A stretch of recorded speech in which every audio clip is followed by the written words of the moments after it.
un soprano e un tenore, insomma, voglio dire, mi sento veramente tra due fuochi, una giornata importante, un concerto di Natale per Genova, grandi emozioni? Assolutamente sì. Poi questa è la nostra città, quindi ogni volta che io canto per la mia città sono sempre emozionatissima e felice perché questo è il mio teatro e quindi sono veramente felicissima di essere qui.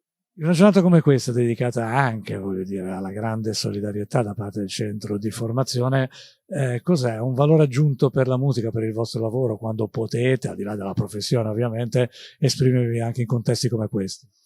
Allora, assolutamente sì.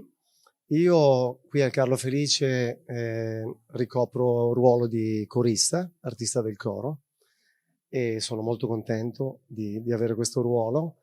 E ogni tanto diciamo che mi tolgo dal coro per poter Esce dal coro, è proprio il caso di dirlo.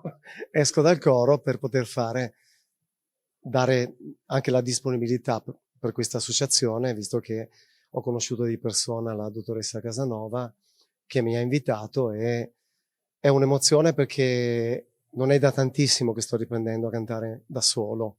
Insomma, qui è tutto tante emozioni. Allora, per entrare invece nel contesto, che cosa ci dobbiamo, ci vogliamo attendere oggi nelle vostre interpretazioni?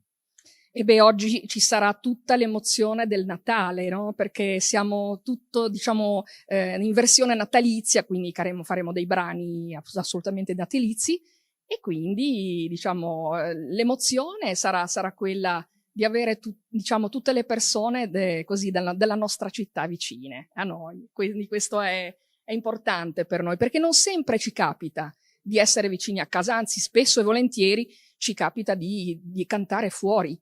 Invece oggi siamo qui. Allora, penso che lei sia d'accordo con quanto dice lei. D'accordissimo.